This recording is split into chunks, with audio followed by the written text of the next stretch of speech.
Hi everyone, আসসালামু আলাইকুম। Welcome back my another video. কেমন আছেন সবাই? আমি আলহামদুলিল্লাহ ভালো আছি। সকালে ঘুম থেকে উঠে আয়নকে ওর পাপার কাছে রেখে কিছু টুকিটাকি বাজার করতে গিয়েছিলাম। বাসা থেকে নামতেই খুব বৃষ্টি শুরু হয়ে গেল, দেখতেই পাচ্ছেন। এখন এই বৃষ্টির মধ্যে ইমার্জেন্সি কিছু বাজার করে বাসায় চলে যাব। বাসায় গিয়ে কথা হচ্ছে। এই তো আমি বাসায় চলে আসছি, আর এসে দেখি আমার আয়ন বাবা ঘুম থেকে উঠে গেছে, আর উঠে নাকি আমাকে খুঁজছিল। ওর পাপাকে অনেক বিরক্ত করতেছিল।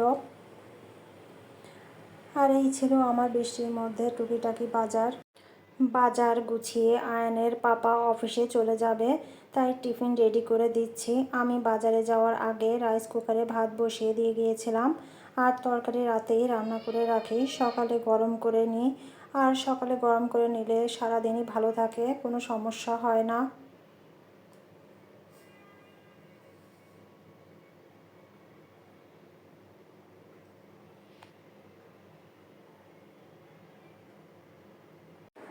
এখন বারান্দায় আসছি, আর এসেই তো আমার মনটা খুব ভালো হয়ে গেল।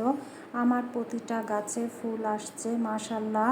আমার জবা গাছে কড়ি আসছে অনেক দিন পর, কিন্তু সমস্যা হচ্ছে জবা গাছে সাদা সাদা এক ধরনের পোকা লাগছে, যার কারণে ফুল এবং গাছ দুটাই বাড়তে পারছে না।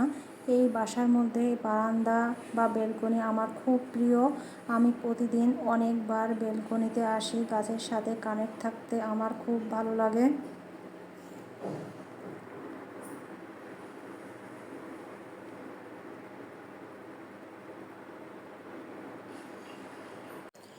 এখন বাজে 12টা, আর এখন আমি বাবুকে একটা আপেল কেটে দিয়েছি, আর ও একা একাই খেয়ে নিচ্ছে মাশাল্লাহ।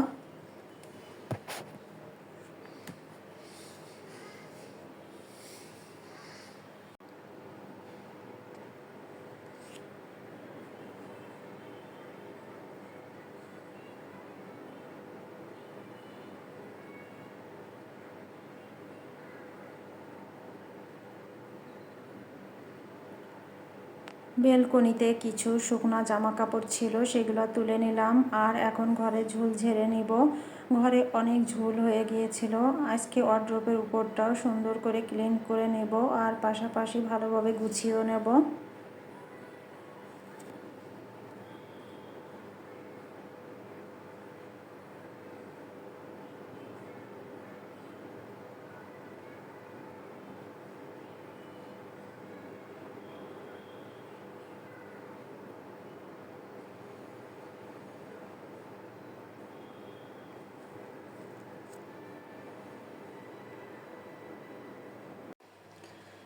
আজকে বিছানার চাদরটা চেঞ্জ করে নিব। আমি চাদর চেঞ্জ করছি, আর আয়ান বাবু বিছানার উপর ওঠার জন্য পাশে খুব কান্না করছিল। তো বাবু এটাই করে, আমি যখন বিছানা ঠিকঠাক করতে আসি তখন ও পাশে আমাকে খুব বিরক্ত করে বিছানায় ওঠার জন্য, আর এভাবেই আমাকে কাজ করে নিতে হয়। আসলে বাসায় ছোট বাবু থাকলে কোনো কাজই সহজে করে নেওয়া সম্ভব হয় না।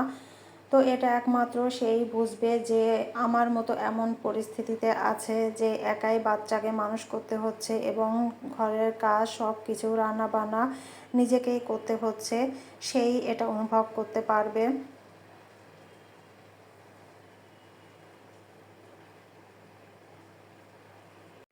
এখন শেয়ার করছি রাতে আমি কি কি রান্না করলাম।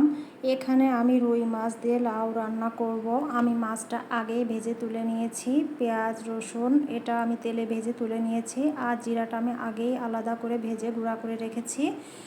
এখন লাউটাকে ভালো করে কষিয়ে নিতে হবে, আর এখানে আমি লবণ, হলুদ আর কাঁচামরিচ এই তিনটা উপাদান অ্যাড করে ভালো করে লাউটাকে কষিয়ে নিচ্ছি। লাউ যদি ভালো হয় এখানে এক্সট্রা পানি দেওয়া লাগে না, কিন্তু আমার লাউটা অতটা ভালো ছিল না, তাই আমি একটু এক্সট্রা পানি দিয়ে দিলাম এটাকে কষিয়ে নেওয়ার জন্য।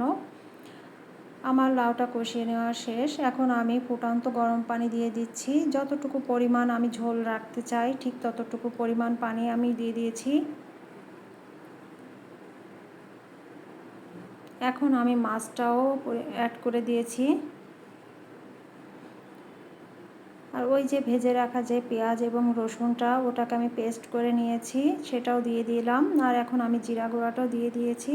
ব্যাস আমার রান্নাটা কমপ্লিট। এখন আমি 2 মিনিট চুলায় রাখবো, তারপর নামিয়ে নেব।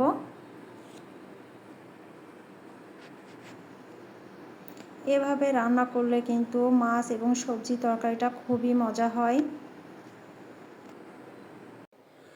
এখন আমি রান্না করব পটল ডিম, আর এটা যদি নারকেলের দুধ দিয়ে রান্না করা হয় এটা খুবই মজা হয়।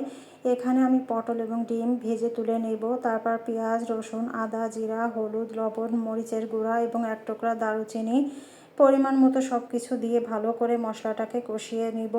কষিয়ে নেওয়া হয়ে গেলে তারপর আমি এখানে নারকেলের দুধ দিয়ে দেব। নারকেল দুধ যখন ফুটে উঠবে তখন আমি ডিম এবং পটলটা অ্যাড করে দিব আর মিডিয়াম হিটে রান্না করে নেব। এই তো আমার পটল ডিমটা রান্না করা অলমোস্ট ডান। রাতে খাওয়ার জন্য রুটি বানিয়ে নিয়েছি আর রুটিগুলো ছেঁকে নিচ্ছি। আমি যদিও বা ভালো রুটি বানাতে পারি না আর ছেঁকেও নিতে পারি না, যতটুকু পারি আমার চলে এই আর কি।